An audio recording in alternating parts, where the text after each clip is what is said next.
Amém. Como Deus é bom, maravilhoso, justo, fiel, poderoso. Ele é o Rei dos reis, Ele é o Senhor dos senhores, e Ele é o que governa todas as coisas. Deus tem o seu reino, e Ele é o que governa esse reino, e Ele governa sobre toda a terra, sobre os céus, sobre a terra, sobre os mares, embaixo da terra, os astros, tudo Deus tem o governo dele.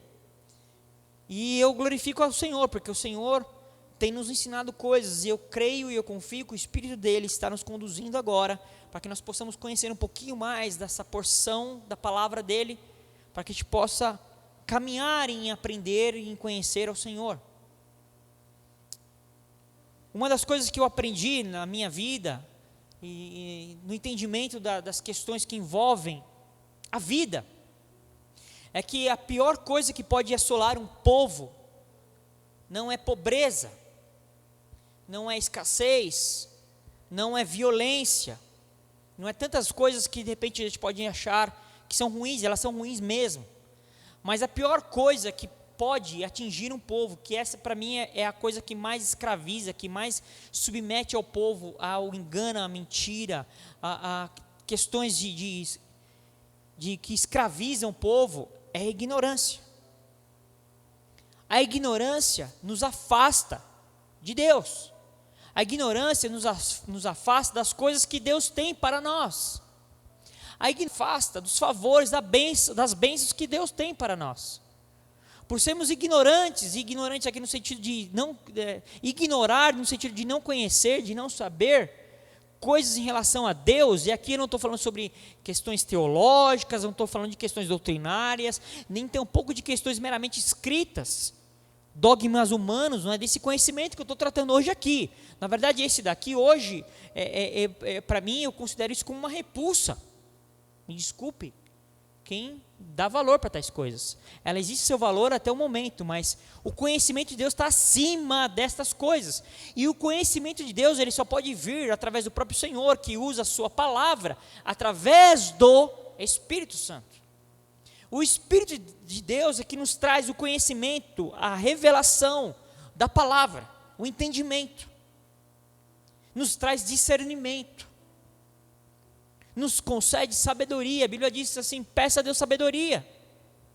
E se você acha que você não tem, peça, porque Ele te dá, e te dá, não é em gotículas, é de uma forma deliberada.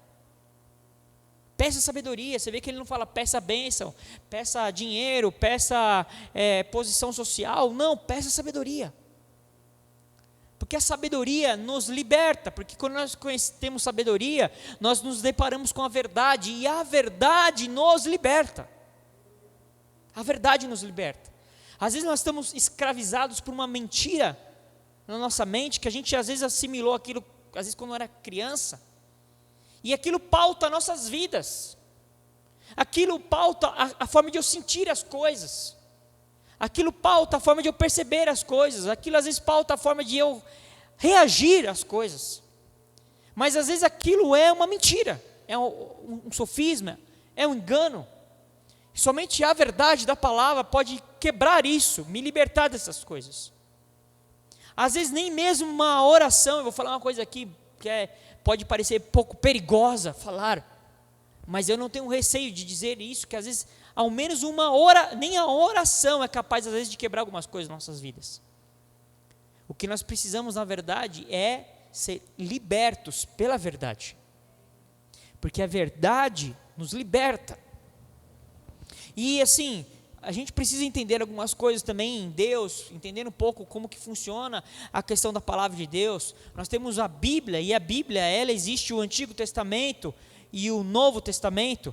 É evidente que esses nomes não são nomes que Deus deu, né? Foram os nomes, Antigo Testamento e Novo Testamento, são coisas que foram ditas pelos homens, mas não tem problema nenhum em dizer isso, é apenas para a gente entender um tempo antes e pós Cristo, um tempo antes de Jesus e um tempo pós Jesus.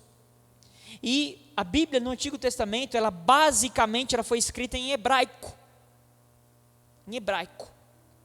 E a palavra de Deus, a Bíblia em hebraica, ela nos aponta muito mais para as questões que, ela nos aponta para a palavra de uma forma mais que gera um significado, do que uma exatidão, uma literalidade.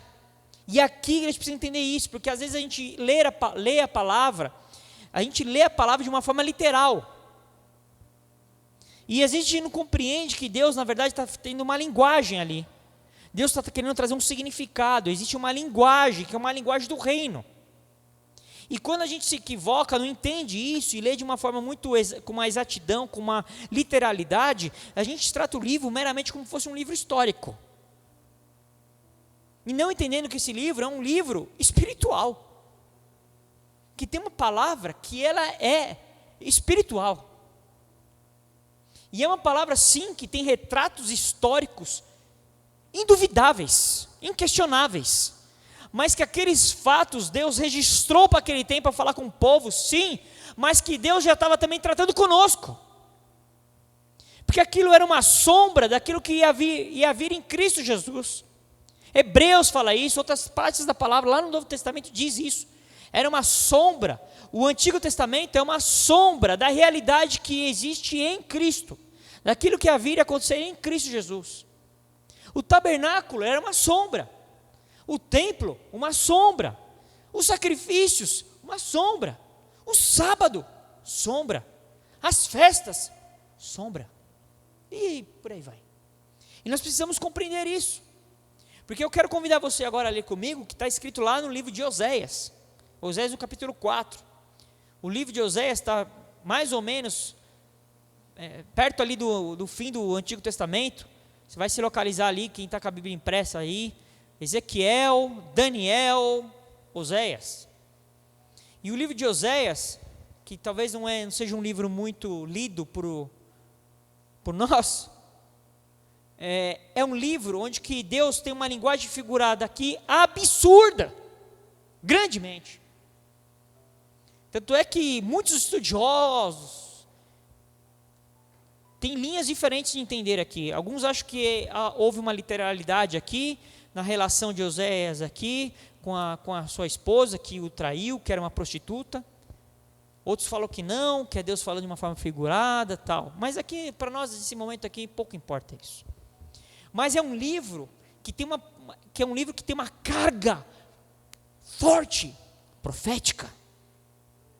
Expressa um tempo do povo, sim, daquele tempo, o que eles estavam vivendo, mas a carga profética nos alcança, nos atinge hoje. Eu vou ler aqui com você o que está escrito em Oséias, no capítulo 4, e eu vou começar lendo desde o verso 1. E olha o que diz em Oséias, no capítulo 4, a partir do verso 1. E ele começa exatamente assim: ouvi a palavra do Senhor, vós, filhos de Israel. Porque o Senhor tem uma contenda com os habitantes da terra, porque nela não há verdade, nem amor, nem conhecimento de Deus. E o que só prevalece é perjurar, mentir, matar, furtar e adulterar. E há arrombamentos e homicídios sobre homicídios. Aí ele diz assim: por isso, por causa disso, por isso, por causa disso, por esse motivo, a terra está de luto. E tudo o que mora nela desfalece. Com os animais do campo e com as aves do céu, e até os peixes do mar perecem. Todavia, ninguém contenda, ninguém repreenda, porque o teu povo é como os sacerdotes aos quais acusa. Por isso, tropeçarás de dia, e o profeta contigo tropeçará de noite, e destruirei a tua mãe. Tua mãe aqui, ele está falando sobre Jerusalém. E o nosso foco aqui será o verso 6. O meu povo está sendo destruído, porque lhe falta o conhecimento. Porque tu, sacerdote, rejeitaste o conhecimento, também eu te rejeitarei, para que não sejas sacerdote diante de mim, visto que te esqueceste da lei do teu Deus, também eu me esquecerei dos teus filhos. Essa é uma palavra forte, dura. É uma palavra de condenação. Quando nós lemos ali, no começo aqui, que nós lemos no verso 1, falando que ele tem uma contenda com os habitantes da terra, Deus tem uma contenda, aqui é no sentido mesmo de contenda judicial, como fosse um litígio, uma coisa judicial. Eu tenho uma coisa contra você, eu estou te acusando. E ele está tratando isso daqui, e ele está falando algo aqui, mas presta bem atenção.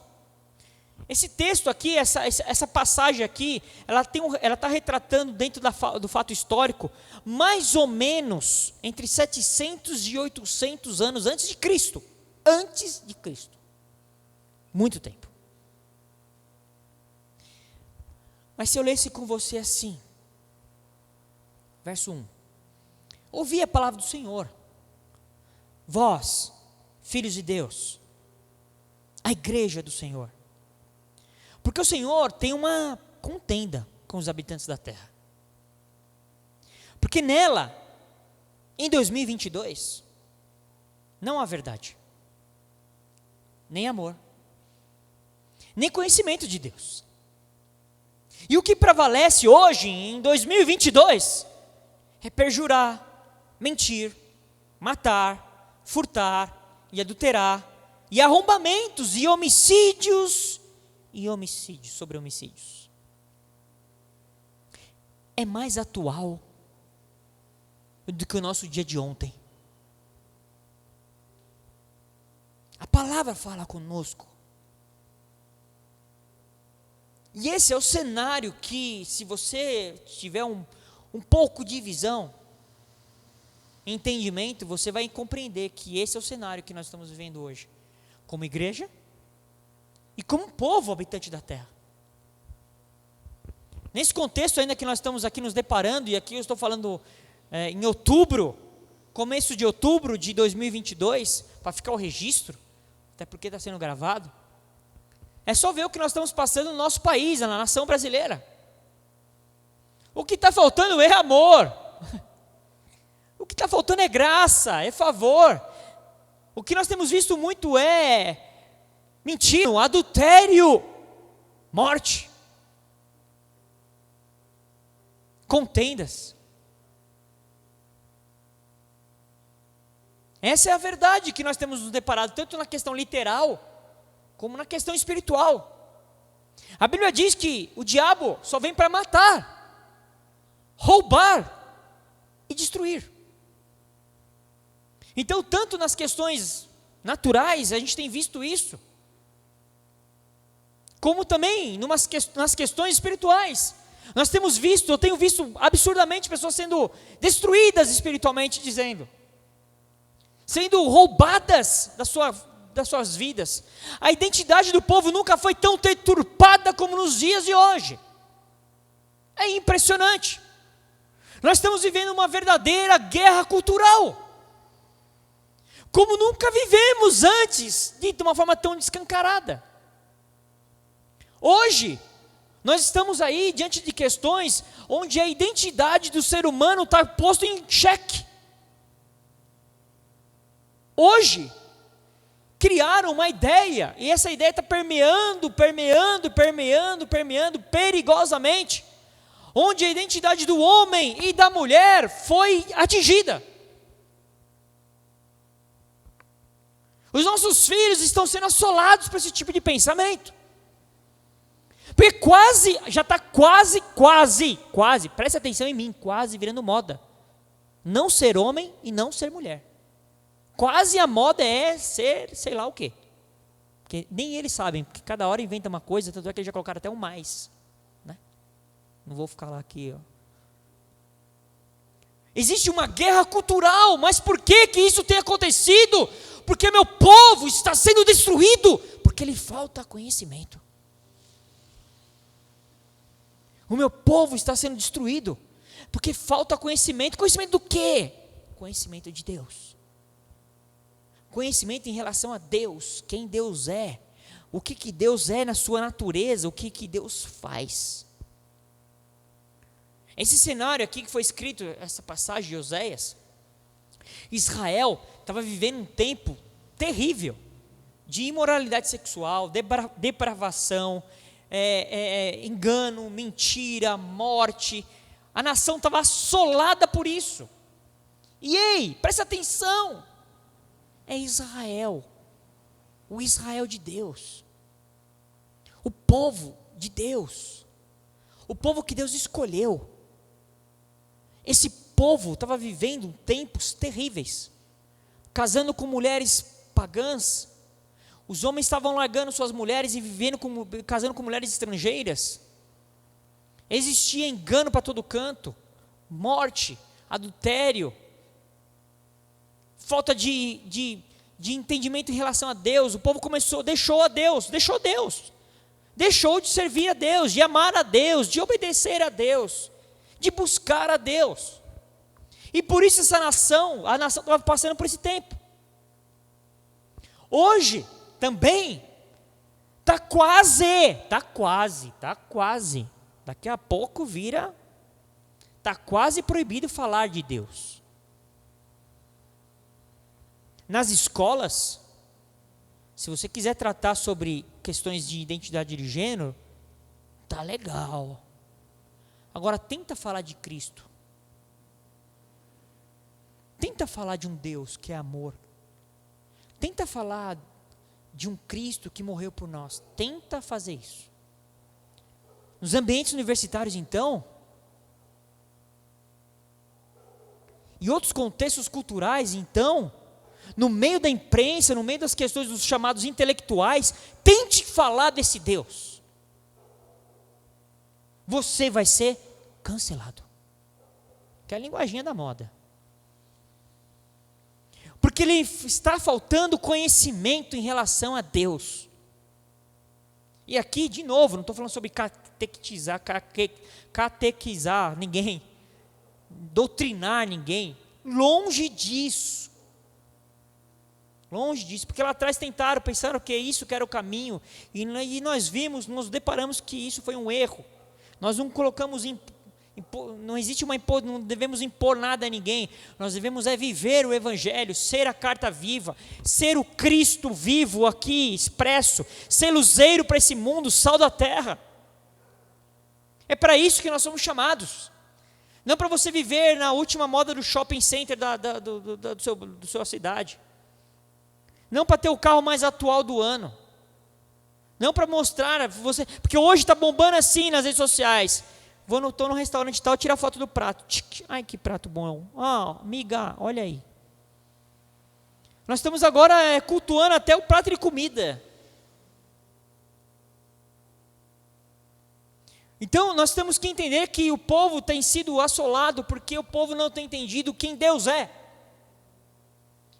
E como que isso acontece? Porque o conhecimento em relação a Deus só vem através de uma relação íntima, constante, verdadeira, genuína com o próprio Deus.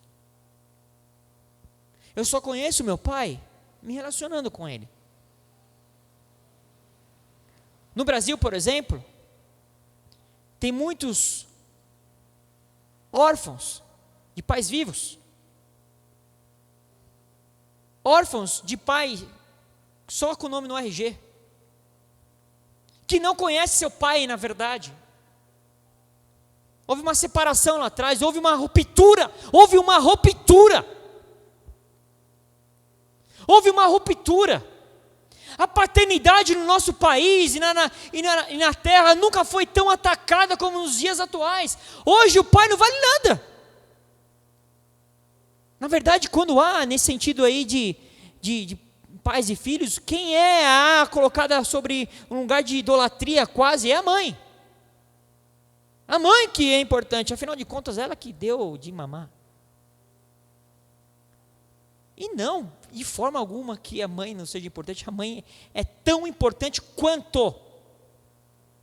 Mas onde há ausência de paternidade, o diabo entra com a destruição. Aonde há ausência de paternidade, ou uma ausência efetiva física, de ruptura física mesmo, não sabe quem é, não sabe para onde foi, meu pai largou minha mãe e deixou ela ver navios, ou uma ruptura de pais ausentes, fisicamente presentes. Eu não sei porque eu estou falando isso, não está no meu esboço. E dou glória a Deus por isso. A ausência de paternidade roubou de nós o Deus que é nosso Pai. Como que eu vou conhecer meu Deus Pai se existe uma falta, uma ausência de uma paternidade sobre a minha vida? Então eu busco isso em diversos lugares. Diversos lugares. Pode ser numa relação com uma outra pessoa, pode ser numa posição social, numa questão econômica, pode ser de várias formas, numa vitimização. Existe uma ausência de um Deus Pai.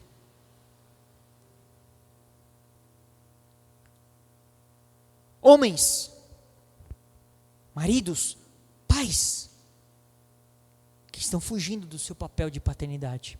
E aqueles que estão se posicionam, estão sendo atacados. Está sendo difícil ultimamente. Homem, hétero, branco, que crê em Deus, esses aí estão com a vida difícil ultimamente. Estão no fim da fila. Está faltando no meio do povo conhecer a Deus. Porque se a paternidade é arrancada de uma sociedade, se a paternidade é arrancada no meio de um povo, Deus é arrancado de uma forma indireta. Porque na verdade a ideia de Satanás é tirar Deus do meio do povo, tirando a paternidade.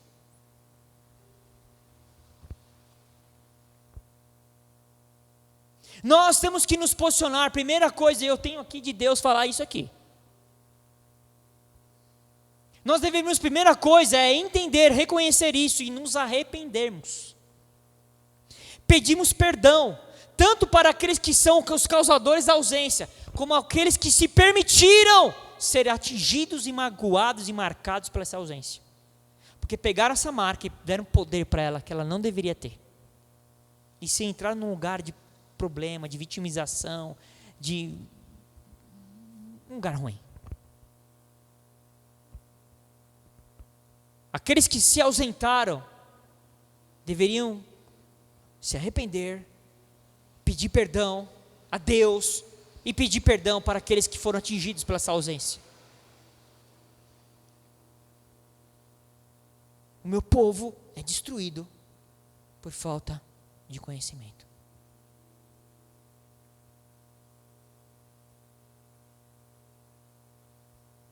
Em Efésios, no capítulo 4, no verso 17, fala assim, Efésios 4, a partir do 17, nisto, portanto, digo, e no Senhor testifico, não vivam mais como os gentios. Gentios aqui, é sempre bom falar, né? São gentios, quando a gente lê na palavra gentios, é um povo, é um tipo de gente que não tem Deus, amém? Sem Deus. Não vivam mais como eles, que vivem na vaidade dos seus próprios pensamentos, tendo seu entendimento obscurecido, separados da vida que Deus concede, por causa da ignorância em que vivem pela dureza do seu coração. Efésios. Aqui, a palavra está tratando conosco aqui, e aqui nós já estamos no Novo Testamento. Cristo já tinha vindo, Cristo já tinha ressuscitado, Cristo já estava sentado à direita do Pai, e aqui ele direcionando o povo, falando para a igreja, falando para o povo de Deus, falando para uma igreja específica, ele está falando assim, não vivam mais como gentios, não façam isso, deixe esse tipo de vida, Porque eles vivem na vaidade dos seus próprios pensamentos. Nunca no meio da sociedade foi tão exaltado a ideia de que você deve viver aqui. O corpo é seu, a vida é sua, faz o que você quiser.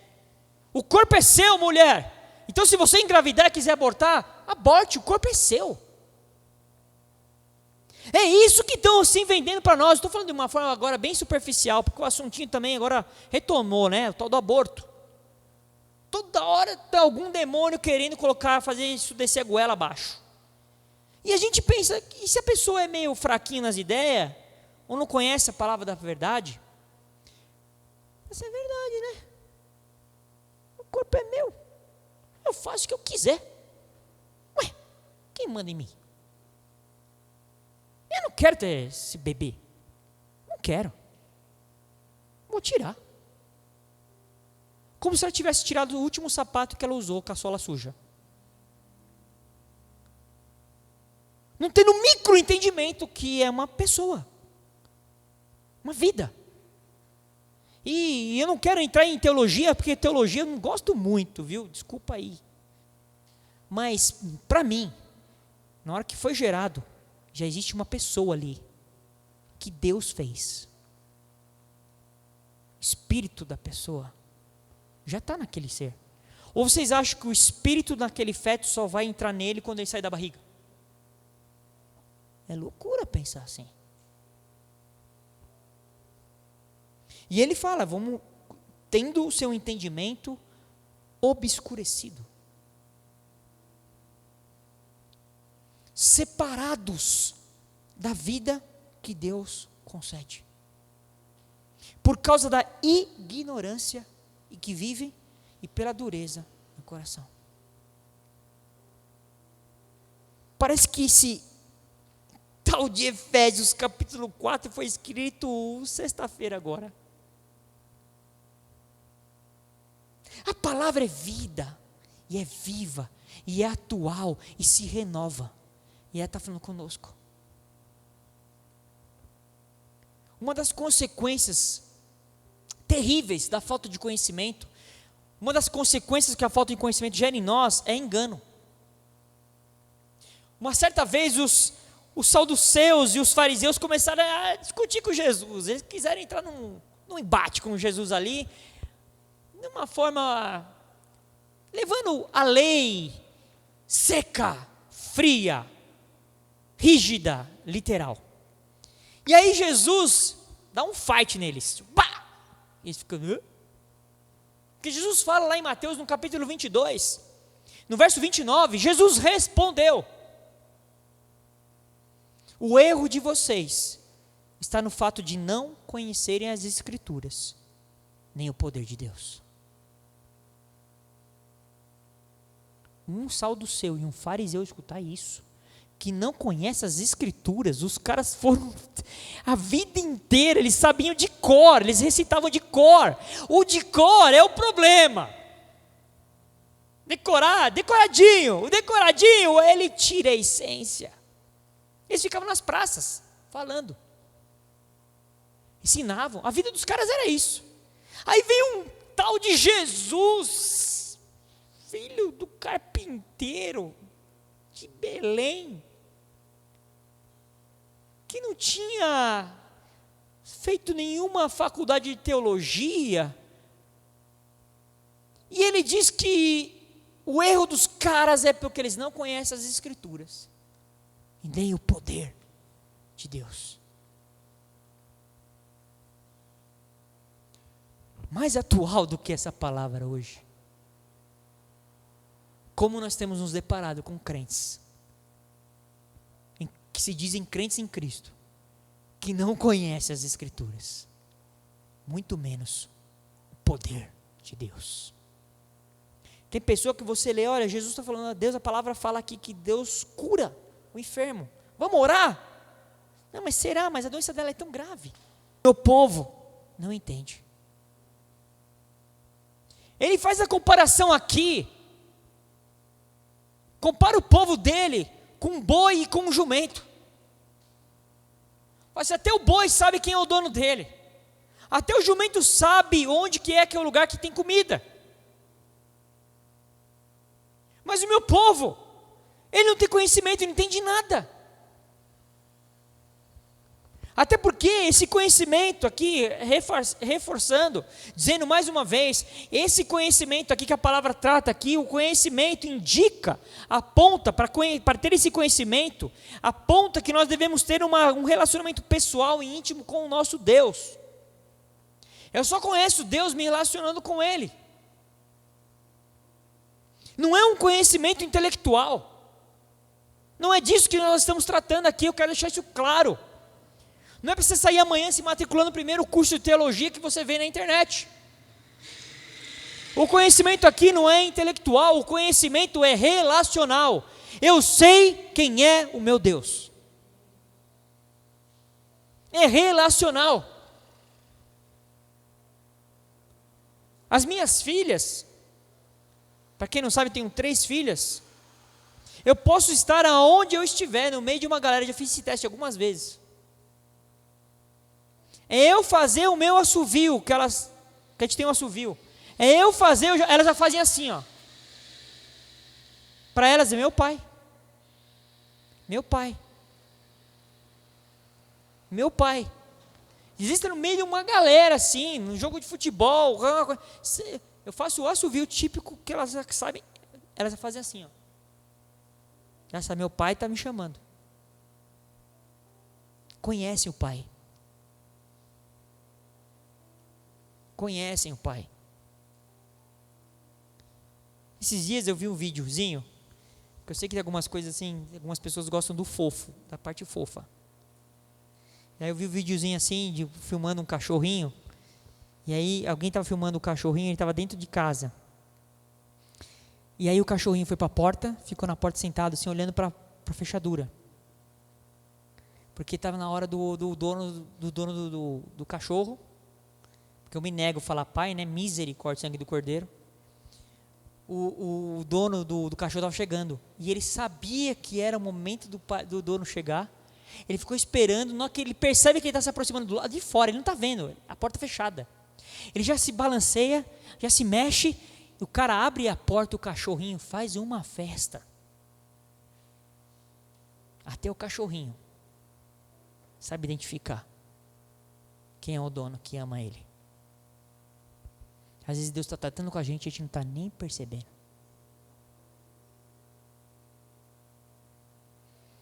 Nós estamos vivendo um tempo onde está muito potencializado um tal de sentimentalismo muito tóxico.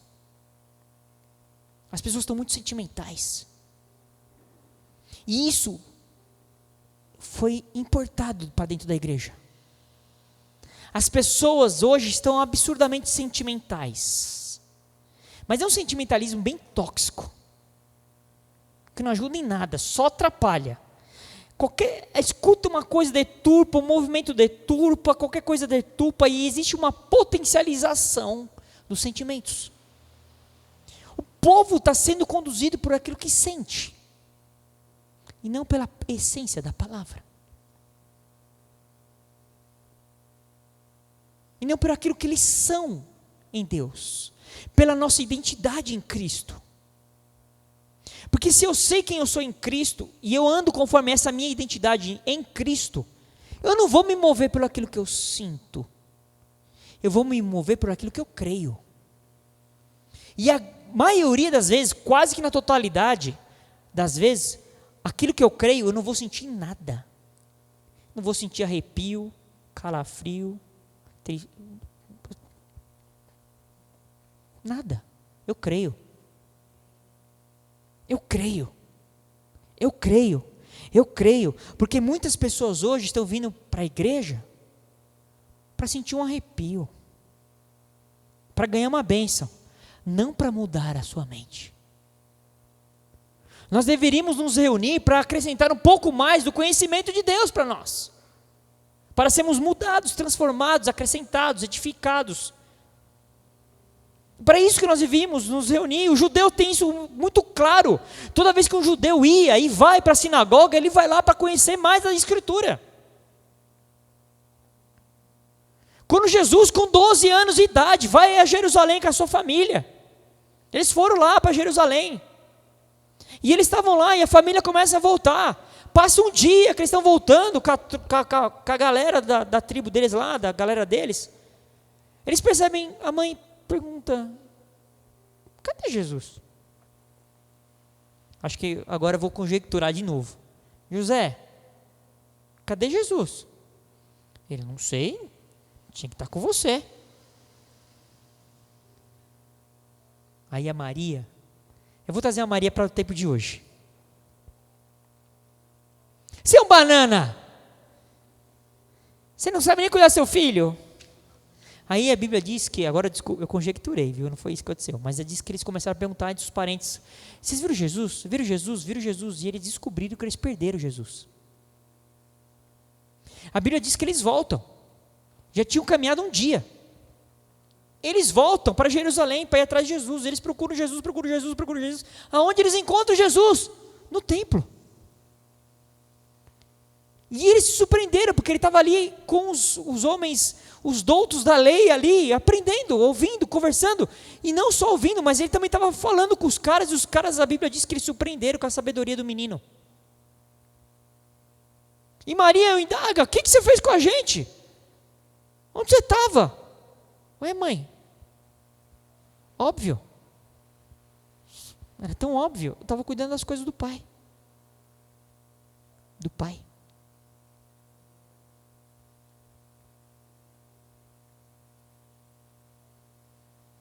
Mas hoje a gente quer ir à igreja para sentir um arrepio. Tem um bem-estar emocional. Tanto é que tem gente que começa da quinta-feira, parece que é um tanque de gasolina, né? Eu já vi muita gente dar esse exemplo. Muita gente. Na quinta-feira o tanque da gasolina já parece que já está acabando já, né? Porque encheu no domingo, aí ele não dá desesperado, veja hora chegar domingo para encher de novo. Porque ele depende de partes, sabe? O crente que... A Bíblia não diz para a gente fazer isso nunca. Esse sentimentalismo tóxico está tão profundo que a gente tem que tomar cuidado hoje para falar com as pessoas. Porque as pessoas se ofendem tão facilmente. Eu fico imaginando essa galera na época de Jesus. Jesus pega e chama os caras de raça de víboras. Para você talvez hoje não seja tão impactante isso. Mas um judeu ser chamado de raça de víbora era uma ofensa hard. Isso é uma cobra. Jesus chamou os caras de raça de víboras. E mais, ele falou assim no verso 34 do capítulo 12 de Mateus, como podeis falar coisas boas sendo maus? Pois a boca fala do que o coração está cheio. No capítulo 23 de Mateus, várias vezes, Jesus fala assim, ai de vós, escribas e fariseus, hipócritas. Várias vezes ele fala isso. Se um líder numa igreja chamar alguém hoje de hipócrita no meio da igreja,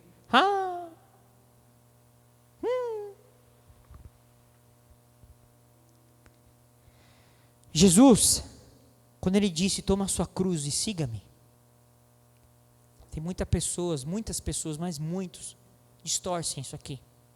Quando a gente fala assim, a gente vai falar às vezes com algum irmão, e o irmão quer ser meio espiritualizar o sofrimento, ele fala assim, irmão, como você está? Ele fala, estou na prova. Eu falei, mesmo? O que acontece? Eu estou carregando minha cruz. Você já ouviu isso alguma vez? Talvez você tenha até falado também, né? Mas a gente não entende quando Jesus fala, tome tua cruz e siga-me, porque a cruz não é uma coisa ruim, você está carregando, não, eu estou carregando uma coisa ruim, né? Ou pode ser uma doença, não é isso.